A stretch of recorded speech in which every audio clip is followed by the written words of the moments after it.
there, but we're going to welcome boxing great to the show, Marlon Starling. Marlon, welcome to the show. How you doing tonight, sir? Okay, how you guys doing?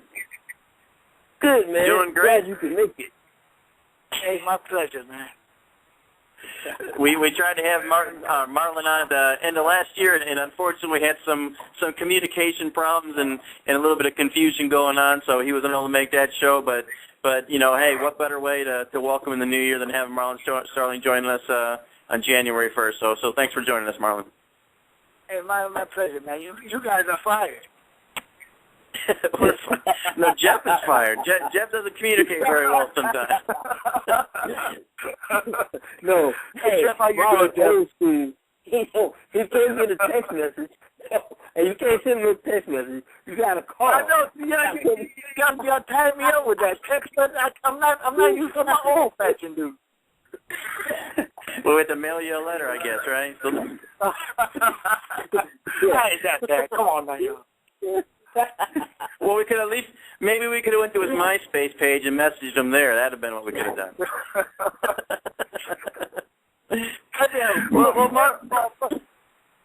First of all, I want to say Happy New Year to you guys. Thank you, too. Well, Marlon, let's just catch the folks up. You know, what's going on with you? What are you up to these days? I know you've been really busy since you retired a while ago. You've done different things. So you know, kind of catch the folks up with what you're doing right now. Well, right now, believe it or not, I'm out of work, but I'm working with fighters in the gym. I enjoy the sport of boxing. You know, my old lady always tell me I'm in love. But you know, boxing is what I love to do, and I love to. I'm a great trainer. I love training these guys that think they know it all, but don't find out that don't know nothing. Well, you know, before we get into that, Jeff, I want to back up here a second. What are you doing in inviting Marlon Starling on the show after he beat up your brother 2 times? What's up with that?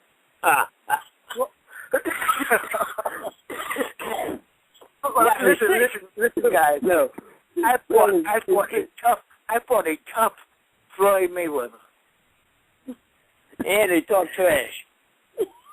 and you know, fighting the Mayweathers, you're always going to get a battle. You're going to get a battle. Yeah. All right, so tell us about the guys now, Marlon. I mean, tell us a little bit about the folks. You know, the guys that you're training now, the new breed. How do they compare to the guys that back when you were doing your thing? No comparison. No comparison whatsoever. You know, I hate to say it, but I guess it's in the water. It's in the milk. It's in the milk. Because these guys, they don't have what we had back in the early 80s. You know, as far as so you think the talent level is a lot less? I think the talent level is not as good as it was. I hear a lot of people talking about the guy that beat Chad Dawson. What was his name? Andre Ward. Andre Ward. Yeah. You know, they say how exceptional he looked. You know, Andre Ward is a good fighter, no question about it. So he'll be a C-level fighter in our era. What do you think about that, Jeff? I mean, I think that probably the competition level is probably less, but also I think that me, myself personally, I never like to judge fighters from different eras because there's no way you could ever put these 2 guys in the ring at the same time, at the same age. So I never really touched that. Jeff, I feel the same way about that. We always want to compare eras. We can't compare eras. Right. It's impossible. Exactly. What do you guys think as far as a commitment? To me, it seems like I'm a little bit. Well, I'm a whole lot younger than you. No, I'm just kidding. I'm a little bit younger than you guys. But when we were all growing up, we didn't have distractions. We didn't have cell phones. We didn't have Twitter. We didn't have texting. We didn't have. Well, we had the video games, but it just didn't seem to consume us. We had to go outside. Do you think the distractions have really played a part in these guys not really focusing and truly top fighters coming about? I think it had a good. I think it has a good impact on young kids being lazy. Yeah. And do you guys? I mean, do you think the work ethic? I mean, do you think the talent might be there? But you know, when you're working with guys, both you guys train fighters. Do you see that, the distractions and maybe the dedication, the heart not being there, that, you know, maybe guys back in your era had? Yes, I think it's a lot of distraction today. Not only it's a lot of distraction, it's a lot of money, and people are driven by money. I think we was driven by being the best. Yeah. Well, you know, in kind of hearing you say that, you know, and you're the one guy that I think you can certainly look at and say money wasn't a thing for you, because, you know, just kind of go over the fact you retired really, really young, 32 years old, still one of the best welterweights in the world. Why did you decide to retire that? 31. Sorry, 31. 31. Why did you retire so young? Still, you know, still at the top of your game. Why did you retire so young? And also, how were you able to not ever come back? I mean, so many guys have retired and come back and retired and come back. So go over that a little bit with us. Well, the reason why, for one thing, the reason why I mean, I didn't look at the age. I looked at how the body felt. And not only is how the body felt, too many of my friends were champions. So you didn't want to have to fight them? Well, you know, I got to a point where, you know, what more do you want? You want to be the best. You want to be the best. When Marlon Starling retired, he was the best welterweight in the world. Yeah. Hey, and Jeff, you know, he's always kind of claimed that the reason he retired is because you were ducking him. Any truth to that? Well, you know, I think me and Jeff boxed a few times in the gym. You know, he was a Mayweather.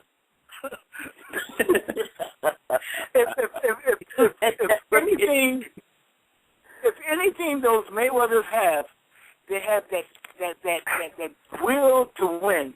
And I know when I fought Floyd twice, I didn't beat him up. I beat him off me.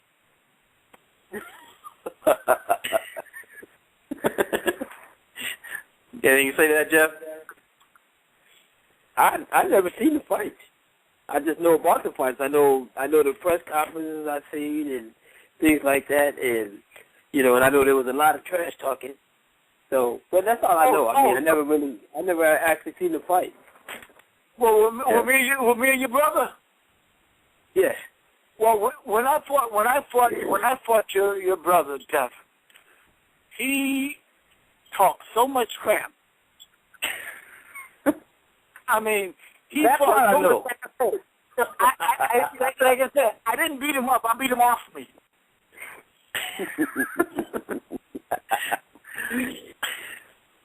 Well, one thing I had seen in an interview, you were discussing Floyd Jr. and you know, and his level, or you know, where he's at now and how he'd have compared, you know, in your day had he fought. You know, what do you think of him as a fighter? And do you?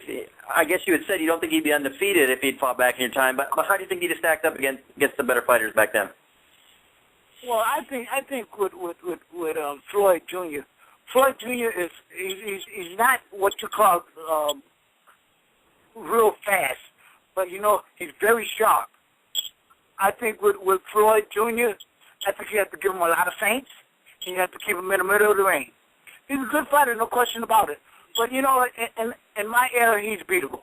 No question about it, he's a good fighter. But in my era, he's beatable. Don't forget, now, we went 15. What do you have to say about that, Jeff? How do you think he'd have done? How would he have done against Marlon Starling? No way of telling. Like I said, I mean, I don't compare fighters from different eras.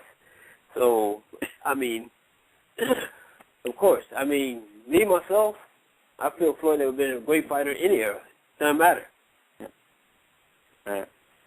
Well, you know, the only thing to me it seems like now is compared to back then, you know, in that era, it's like then, even if you were the best fighter, it would be harder, I would think, to be undefeated because, you know, now it's kind of like Floyd and there's everybody else. But you go back then, it seemed like there were so many great fighters at every division that even if you were the best, you know, the chances are you're going to get knocked out by somebody at some point because with so many great fighters on any given night, someone's going to have just maybe a little bit more than you. And not only that, you know, the way, you know, they have catch weight. We didn't know anything about a catch weight. There's no such thing as a catch weight. I mean, it's hey. all these new things. What is a catch weight? That's when they want to put two guys together and make it easier on them, I guess. That, you know, that's called money weight. Right. But Marlon, that's money weight. But Marlon. You know who created the catch weight? Who's that? Sugar Leonard. Yep. He was the inventor. He was the inventor of the catch weight. Exactly, but don't forget now. Ray Leonard and say Benitez or Hearns. When they started going up, there wasn't a such thing as a 154. It was 40. It was 35, 47, 60. We didn't have that in between. Well, Jeff, not only he created the catch weight at light heavyweight. We had 15. Don't forget, we had 15 rounds too. For one thing about it, when I fought, you know, you were gonna be in here for the long run, right? And the idea is being conditioned. And one thing about Floyd Mayweather Jr., to me, he's a very well-conditioned athlete. So do you think that actually, you know, if the sport was still at 15 rounds a day, that would actually play? I mean, now he's undefeated, so obviously it wouldn't be. It's not too hard now, but it would even be more to his advantage if it was 15 rounds still. No, I'm not sure. You know, like Jeff said, you know, we always compare errors. You know, I look up on Facebook and I see Joe Louis fighting Muhammad Ali. Those things will never happen. I hate when people talk about it. Let's be happy with what we have today. I hear you on that. I definitely agree with that. Hey, let's talk a little bit about your career. But before I have one question for you. I heard you, you know, and I know you're famous for talking in the third person. Were you the first one to do that? Because you know, it's kind of a relatively new thing. So did you usher that in? You know, sometimes, you know, maybe one of the reasons why I do it is because when Marlon Starling was fighting, it was a point in his career he was the manager. So, you know, in this sport, Marlon Starling never won that title alone. Believe me, I had to have my people with me. So sometimes when I spoke, when I did interviews, or when I went to negotiate contracts, sometimes I had to talk about that third person because these money-hungry promoters, you know, they think every boxer is dumb. Yeah, that's one thing that's sad, you know, is that you know, the way they try to take advantage of a lot of these guys, and a lot of the boxers that let them, you know, and guys that can stand up and take care of themselves and make sure that they're getting the right end of the deal. You know, your hats off to them, and you know, it's better for them. There's too many stories of guys that had great careers and ended up being broke and you know, couldn't take care of themselves because they were screwed in some way by the manager. So, you know, it's definitely good to hear about the boxers that were able to handle their own business. That's one of the reasons why Marlon Starling could never get over the top, because he was too self-independent. He wasn't going to let a promoter or a manager control his well-being. And sometimes I lost some big fights because of that. But, you know, when I got out, I did it my way. I'm happy with my career. Right. I mean, let's talk about that career. That's true. Go ahead, Jeff. Beg your pardon? No. What I was going to say is basically, it kind of reminded me a little bit of Bernard Hopkins. Bernard Hopkins was that way for the longest. He went against the grain for so long, until finally he got the fight with De La Hoya. And then he was able. Then he finally played the game. He played the game the right way. Then he started seeing, you know, more money he ever seen in his life. You know, and it's kind of like being a rap star until your zone crosses over. And once your zone crosses over, you never want to go back to being a rap star anymore. You want to now be a pop star with rap connotation. Well, hey, Marlon. Jeff, go ahead, Marlon. Jeff, that's one of the reasons why. That's one of the reasons I got out of boxing. I was fed up with. I was already fought for 30 years in the ring. I was fed up with the Don Kings and the Bob Arams and the Cedric Cushons. They were just, you know, they were meat movers, and they were just trying to rob you everywhere they could. Mm-hmm. Well, I mean, you had said you had no regrets and you got out at the right time, but as a part of you, you know, kind of wish that you know you got out and you got a regular job like the rest of us. You worked in restaurants, you did the limo thing. You know, as a part of you kind of regret that you weren't able to get in there and capitalize on the mega bucks that you know these multi-million-dollar fights that could have set you up for life. You know what? I wish it every day. I wake up. I wish I would have. But you know what? If your heart is not in there, why get in there and let somebody beat you up? Well, let's talk a little bit about your career. First of all, I'd like to know, you know, you worked with Freddie Roach. He's kind of an interesting guy. You know, me and Jeff talked about him a lot. You know, a couple of years ago, he was the greatest trainer ever. Now he's total dirt. You know, and I'm not saying that realistically. I'm just saying, you know, the way that people talk. You know, when your fighter's on the top. You know, when Manny's doing his thing, he was the best ever. Now that he's had a poor run here, you know, people are really trashing on him. What were your thoughts of Freddie as a trainer and what he did with you? Well, Freddie Roach and Eddie Fush, when they got Marlon Starling, they got a ready-made champion. They didn't have to teach Marlon Starling anything. Marlon Starling was Marlon Starling's trainer.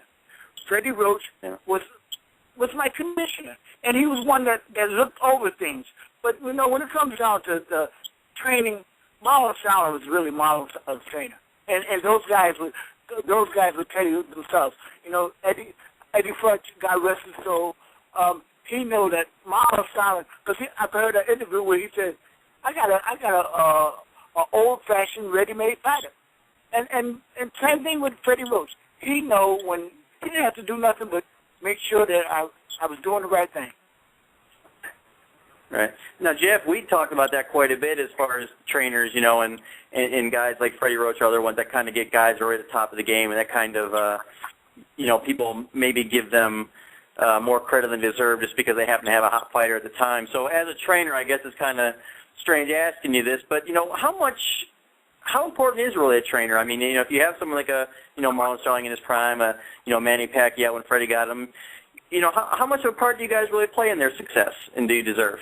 Well, I mean, don't get me wrong. I mean, the thing is this, is that the most important thing, when you got a fighter that's already established, you got to find out the one thing. There's always, you know, things that a fighter can learn or he can do better. Exactly. And those are the things that you got to look at, and you got to find those are the perks that you got to find to work on. You like, if a guy lacks in defense, you got to help him with his defense. If a guy lacks in offense, you got to help him in that. But I mean, the thing is this, is that, you know, when you get a fighter that's already made, that's already been champion, of course, I mean, your job is not that hard. You mess it up if you try to do too much. So basically what you need to do is just keep that fighter focused and, you know, keep it with the skills that he has. Don't tamper with. Because once you start messing with something that's already a proven commodity, I mean, correct, you're doing a disservice to that fighter. So I mean, Jeff, my thing is,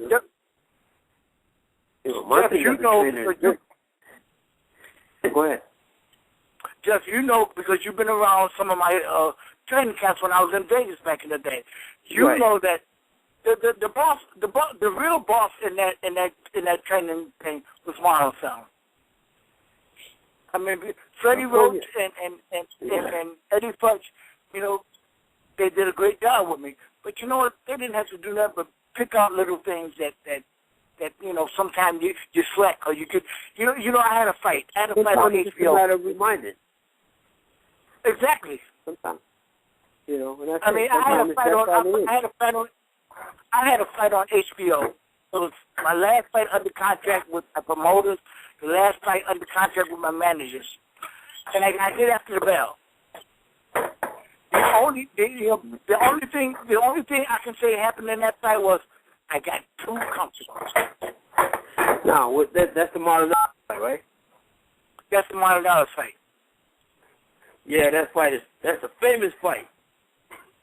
Yeah, I never got my title back. Hey, Yeah, let's talk about it 1 second. I just want to finish up one thing on the training thing, then I do want to talk about that fight and a couple other ones. But real quick, Jeff, we had mentioned, I don't want to throw any trainers under the bus or any people, but we've talked at length about one person. But finishing up on the trainer thing, is that the biggest mistake you think trainers make when they get with the new fighters, not adapting to their style? 'Cause like I said, I know the one person in particular you think has really not progressed because the trainer was trying to change his style. So do you think that's a huge mistake when you get someone like a Celestino Caballero or someone that's already a great fighter trying to change him to suit you? Is that a huge problem? I mean, I think it is when, as a trainer, I look for what I feel that fighter needs. I mean, with Celestino already was a proven champion when I had him. But the one thing with Celestino's 6 foot tall, fighting 126 pounds. He don't need to be fighting. He needs to be boxing. And that's the one thing that I changed with him. I mean, he already knew how to move. He knew how to not get hit. He knew how to dance around and all those things. But he still would never use his jab. He always wanted to be in harm's way by wanting to, be combative and fight.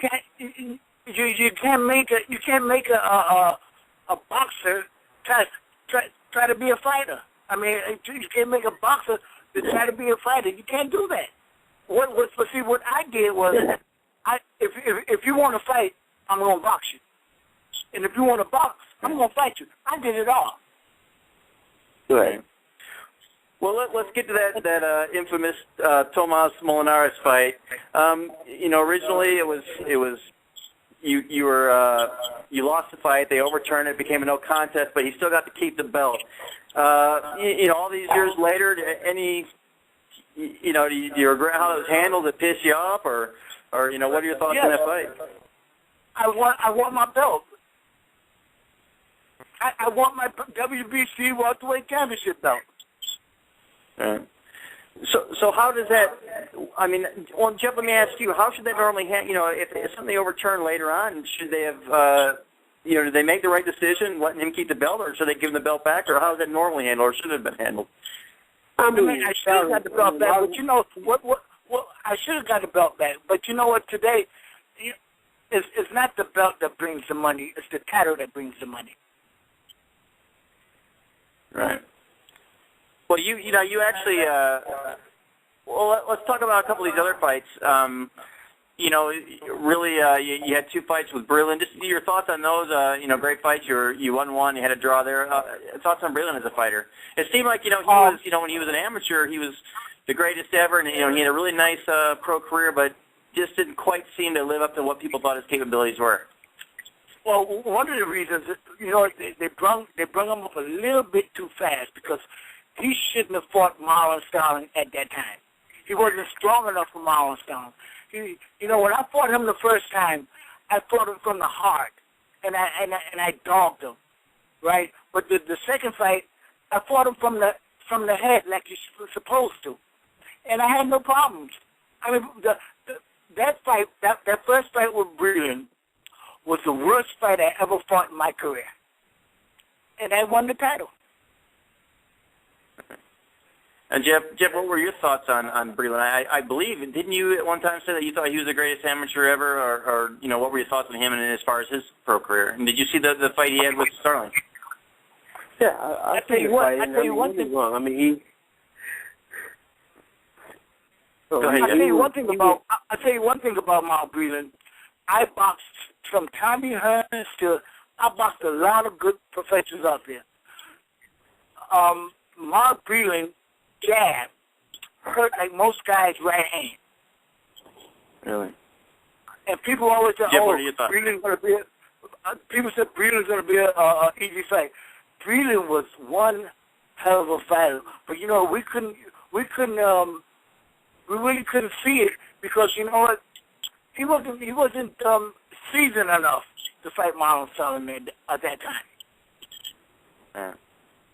And Jeff, what were your thoughts on Breland? I mean, I thought Breland was don't get me wrong, he was a great amateur, but And that's it. I think that the amateur style didn't transcend over to the professional style. And don't get me wrong, I mean, if he wasn't touted as highly as he was as an amateur, what he achieved wouldn't be a big deal, because I mean, he still became two-time world champion, which is great. And for anyone to be one-time world champion is great. But because of his status as an amateur was so prominent, and and it was so big that, I mean, expectations of Marlon Starling, of Mark Breeden was beyond real. And so because of that in itself, he never lived up to the billing of what everybody thought he was going to be. And, it's sad. It wasn't really his fault. It was the media's fault. Well, Jeff, one thing about Marlon Starling, right? I didn't want to be the WBC champ or the WBA champ. I wanted to be the best. I wanted to be the best. Right. And I can say, February 4th, 1989, people around the world, even my peers, they say, you know what, that Marlon Starling is the best welterweight on the planet. That's when my career was over. Yeah, I was going to talk about that. That victory against Lloyd Honeyghan, you pretty much consider that the high point of your career then? Well, the only reason why I say that is because I beat everybody from all around the world, from London to New York to Tokyo. I beat them, and when I fought Honeyghan, which Honeyghan was doing all that talking, I treated him like a baby. I had him eating in my hands. Right. And Jeff, you saw that fight, right? Yeah, I saw that fight. That was a great fight, and that was one of the fights where I became really a huge Marlon Starling fan. And actually, my mindset, when I started training, I don't know. I mean, I've seen Marlon train, but I'm talking about just the mentality of that fight, stuck in my head. When I would be running, I would be thinking that this is what Marlon Starling was doing, to get ready for this fight, mentally, myself, And so, Jeff, when you come down to it, Jeff, what you're saying there is you're saying 95% of this sport is conditioning. You got to be ready. Yeah, definitely. Well, see, and that's what I told you there, Marlon. I told you, he said you retired, you're ducking. See, he had you on his mind. He was ready to whoop up on you, and then you went and retired on him. I was kind of running in Vegas, really. Well, hey, after the Honeyghan fight, you'd fought at Hartford a few times, but it had been pretty cool. You fought the South Korean there guy, Chung. What was that like getting, your backyard there in Hartford, getting to have a world title fight there? But you guys didn't mention the Michael Nunn fight. Well, that was after that fight. No, Michael Nunn fight was in between Honeyghan and no, sir. Michael Nunn, and then I went back down to fight Honeyghan. No, you fought Chung in September of '89, and you fought Nunn in April of 1990. Okay, so I had to go down to fight, but then I had to fight. I had to go down to fight Blocker. Yeah, Blocker was your last fight. Right. Right. So yeah, I was kind of going in order there. You had the Honeyghan, and then the very next fight after that was your fight with Chung in Korea. But we could talk about Nunn. What were your thoughts on that? You had Nunn was 34-0 at the time. What were your thoughts on him? Well, see, with Michael Nunn, people thought that Michael Nunn was the second coming to God, just like they thought about Donald Curry. But right. With Michael Nunn didn't win that fight. I lost that fight. Yeah. Now, why did you, a couple of these losses that you had, well, not the loss, but the no contest with Molinares, and then with Nunn, did you ever, consider trying to get a rematch with these guys, or why did you never get a second crack at him? Marlon Starling was too independent. A lot of the promoters, I wanted what they wanted, and that was more money. And right. it was tough to get money from the promoters back then. Right. Yeah, and it seems like, especially in the case of Molinares, even though, the fight was after the bell, you clearly, were winning that fight, so I don't think that was maybe something that they needed to see again. But yeah, just going back to the fight with Chung, so what was it like, for the Connecticut guy, you fought some earlier fights, non-championship fights there, but what was it like to get to be, basically your hometown there fighting for a world title? Well, I think, I have to, even today, I have to thank the people of Greater Hartford, because that was the first fight they had, that was the first world championship fight they had probably in 40 years. And it was something big for the Greater Hartford people. And then right. I think, I would rather look good, beat the guy good, and get out clean, rather than go to try to stop somebody and get caught with a bad shot.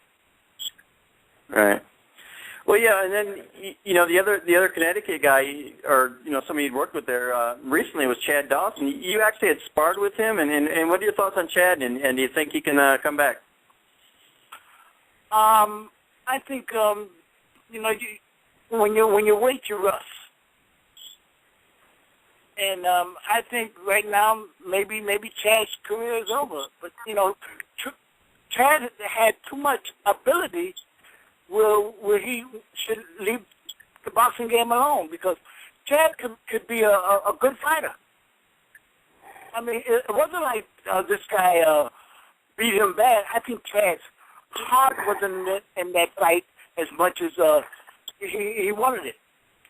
Chad needed a strong trainer. Right. So now you spar with him, correctly? And if you did, how did that go? With me, I'm gonna always hold my own. I don't care who I'm fighting with. I got ready. I was in Vegas for Tommy Hearns getting ready for Leonard, the first fight. Listen, anywhere I go, I'm going to hold my own. That's just me. Well, let me ask you both this. I'm not comparing you guys in your prime to fighters now, but I want to ask you both this.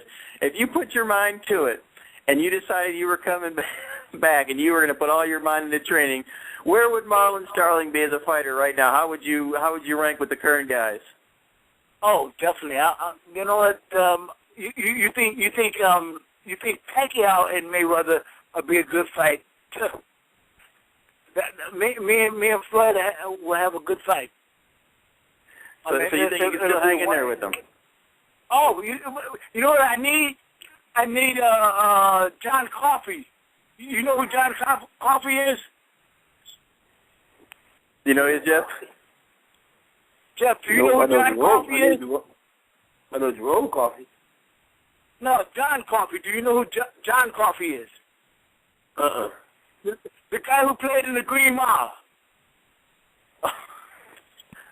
You know the guy who played in the Green Mile? Now, if that guy could come and suck all the air back into me, I'll fight him.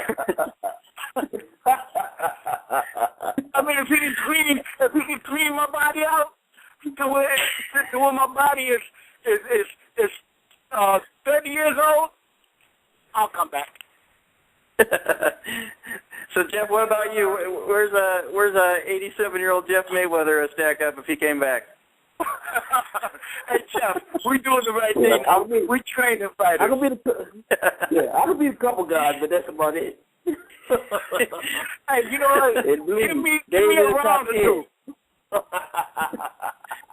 Yeah, that's Give me a round or two. A round or two, and I'm done. Well, Jeff, I saw you with Irish Brian Reynolds there doing your thing, so, I think you can take him at least right now, right? Yeah, well, he's 15, so I think I can take him right now. Probably take him too, I'm sure. Hey, Marlon, this last question, was there ever a point that, having retired at 31, you said you walked away, you had no regrets, but was there ever a point where you said that, maybe I'm going to go try to fight again? I did, but every time I thought about it, I didn't feel it. I didn't feel that. I didn't want to train. I didn't want to do it like that anymore. I mean, it was just when I was boxing, I loved the gym. I just didn't want to do it. And when you don't want to do it, I'm not getting in that ring and making myself look bad. And the only way I'm going to make myself look bad is not being in shape. Right. Well, it's great that you were able to see that and know that, you didn't have what it takes. I guess that's the hardest thing is that the fighters or football players, you always hear them saying, they love the game itself, but the preparation is what made them retire because they realized that they just didn't have the desire or the want to get in there and put in all the hard work to get into the ring. So Jeff, it's great that he was able to realize that, but is that something that's real common for aging fighters or, well, I would say aging because Marlon wasn't that old when he retired, but for guys, can you kind of see it in them and kind of... You say that I wasn't old. Remember now, at that time, I did most of my life. I started when I was 8 years old. Right. Yeah, so you might have been young chronologically, but you definitely put the miles in. I put the miles in. Yeah. I wasn't a fighter that sweat. You never see Marlon in a boxing match where he's gasping for air in the 10th round. I was ready to go. Right. Well, Jeff, as a trainer, what's the first thing that you see go normally? Is it the skills, or is it the desire to put in the work that's necessary to be a champion or an elite fighter? Well, I mean, sometimes it's a combination of both. I mean, but, basically, I think sometimes when a guy gets to a certain level, sometimes he thinks that he's there, and he forget how he got there. He forgot that he was hungry. Sometimes that can be the downfall. And, and then sometimes, like I said, sometimes a guy gets full of himself and they just don't work hard anymore. Exactly. So, I mean, you're right, Jeff. It could be a combination of both things, that can bring a fighter down. And also, when you become an older fighter, you got to work harder than a younger fighter, because, I mean, the shortcomings that you have as an older fighter, the things that when you were young you were able to get away with. I mean, a young fighter, what you're going to be facing is sometimes you'll be facing, like, for instance, say, Marlon Starling may be facing Marlon Starling, but his name may be Robert Charles, but it's the same thing as when he was young. He's facing himself in that ring, and sometimes that's your biggest opponent when you face someone that is able to do the things that you were able to do, but now he's doing them to you. Jeff, that is so embarrassing, ain't that?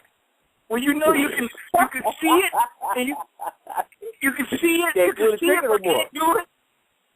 I mean, there's a lot of times, I go in the gym, and I can see me beating these guys good, but when I'm ready to do something, they don't. Well, the one thing I think that's really commendable about both of you guys is that, you both had good careers, and both of you, unlike a lot of these guys that hang in there for way too long, you both left, relatively at the top of your game.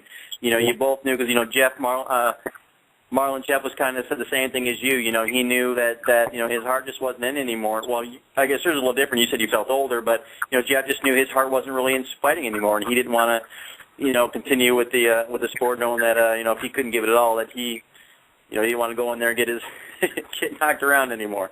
Right, Jeff? And that's the truth. That was my thing. Every time I go in the gym and I want to do it, after a while you said that I come out the gym and I said, I hurt for 2 or 3 days. Right. That's true. That's not fun. Not at all. And this is something I love to do. But when you're hurting, I know, you know, I enjoy boxing. I love the sport of boxing. Well, yeah, it sounds like you do, Marlon. It was, you know, it's been great having you on tonight. It's great hearing stories from you, you know, and it's you know, it's good to know you're still involved in the sport, training people, and you know, I definitely think the sport could use some more people like you because you're quite an entertaining character.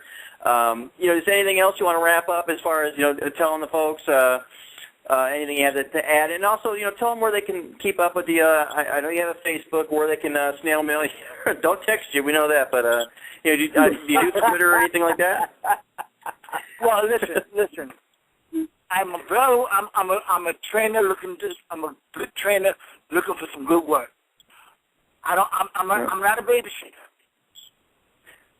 I'm not a babysitter. I'm a good trainer that's looking for work. There you go. All right, and then where can they catch you on Facebook? I guess look up Marlon Starling and.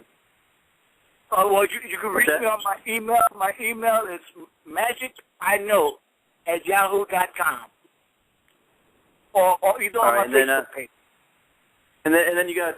I'm sure you do Twitter and Instagram, huh? And probably not, right? No, I don't do Twitter. I don't do none of that other stuff. Last question. You taking him into the future? Hey, Jeff, I'm old-fashioned. Come on, let me be old, okay? I know. I have a question actually for you, Jeff. What do you think of Marlon? You know, he says all this big game, but he stole his name from Antonio Tarver. What do you think about that? Oh, no, wait 1 minute. Wait, let me get that in. Please, don't laugh. There is only one Magic. Listen, it's a Magic Man in basketball that was Magic Johnson. We came in the league at the same time. Okay? There was only one Magic Man in boxing, and you're talking to he. Hey, I got one thing. One thing to ask Marlon. I bet you don't remember this. Okay. I asked you this about when the fight with Marlon Starling, because one time I remember they used to document it, so they should show it so much when you would say, "I was not knocked out. I was not knocked out." No, Jeff, I got another one.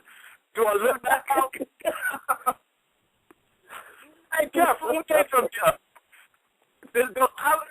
The last thing I remember is when the bell rang, right? The next thing I remember was leaving the hotel room, getting on the plane. Yes. No, this is what I'm doing. That's what I asked. No, you know what's funny? That's exactly what I was going to bring up, because I remember asking you that. I said, do you remember what happened? You said, no. You said, I was at home. The only thing I remember is I was at home watching TV and said, what the hell I'm doing here? You told me that a long time ago. I was like, wow. Jeff, I had somebody else that question. I had somebody else that question. You know what, Jeff? That is. They told me I spent 5 hours in the hospital. Jeff, that's 5 hours in my life that I'll never get back. And people ask you what you missed. Those 5 hours, because when that bell rung, the next thing I remember was leaving my hotel room, getting ready to go home. So what was that like going back to the first time you saw that fight and you saw that you were knocked out? What was that like seeing that? One thing I didn't know. If you looked at the fight, one thing I didn't know, you don't get in the ring on a stretcher. So I'm not getting off. I'm not getting out of this ring. They tried to take me out on the stretcher. Yeah. I said, I'm walking out of here. It's easy for me to say as a guy's never, taken hits in the ring there, but, it's kind of strange because, it didn't look like a devastating punch necessarily, especially for someone like you that had such a, reputation for having such a granite chin, never been knocked out or anything like that before. So it was just, just one of those things. I got to call you in the right spot, but it had been kind of weird, seeing the interview you had with Larry Burchin, and it was kind of strange and getting to go back and see all that, for the first time. Listen, it only takes one good shot to put you out. Yeah. Yeah. Turn off the lights. Turn off the lights. Right. You're right. All right, Jeff, do you have anything else for... Hey, Jeff, like Teddy says, turn them off. Turn them off. I mean, listen, if that wouldn't have ever happened, right, I went through a whole career in a tough era, never being off my floor, never being off my foot. That's wow. And you can say never great. within the actual time of a round, because it was after the bell, so never actually during a fight. You know. That's right. That's true. That's official. Well, Jeff, but Jeff, do me one favor, Jeff. Jeff, ask Floyd, will he sign a contract to fight me? I'll fight Floyd. I'll fight him next week if he wants to. Hey, you know, that might be as long as I get, hey, that's all I want is I just want 1% of the gate. Hey, Marlon, you know, we before you came on at the beginning of the show, Jeff said he talked to Floyd just before the show, and Floyd would reveal who he's fighting. So, you know, it might be you. Maybe that's going to be the big surprise announcement. Could be. Listen, Floyd is too sharp for me right now. But you know what? We have a good round or two. I'll tell you that. How much time you need? Well, maybe you could be his October fight. You give you a little more time to get ready. Hey, but I'm getting out up to the second or third round. I'll tell you that. All right, before we let the original and the only Magic Man go here, anything else you got to add that you haven't been able to talk about? Hey, you know, I just want to thank you guys and thank the listeners. You know, I had a great career, and I thank you guys for having me on. I appreciate it. Jeff, anything you want to add? Yeah, it's our pleasure, man. I'm glad you were able to make it back this time. And like I said, it was a pleasure talking to you. Had a great Jeff, I just got to ask you one. Jeff, I just got to ask you one thing, okay? Mm-hmm. Do I look knocked out? I was not knocked out. I was not even knocked out. Jeff, don't say that no more. You wasn't? You better watch the TV a lot of times. You were still ready to go another round, I believe, weren't you? I was ready. See, we can laugh about it now. Hey, you know that cost me Hey, what is it? You was in the locker room. That cost me $1 million. You was in the locker room. I was knocked down. What are you talking about? Hey, Jeff, I thought you was my friend. Jeff, I thought you was my friend. Come on, Jeff. What do you think? Hey, Marlon, you already know. What? That part is going to be in your part of your career forever. Because you know what? You and the other part, what's his name is Mustafa Muhammad. Remember when he said what he said about when he said to who did he say it? Said it to Rich Lewis. Said this scale was the perfect. No, what's his name? He said it to him. Said nobody came here to see you fight anyway. Remember he was supposed to fight Michael Spinks? Yeah, I remember that. Remember that? He came in overweight. God, Jeff, you don't remember nothing. You don't forget nothing, huh? No, because they had that. No, because they had that. They were talking about the things in boxing that happened, and you and him were a part of it.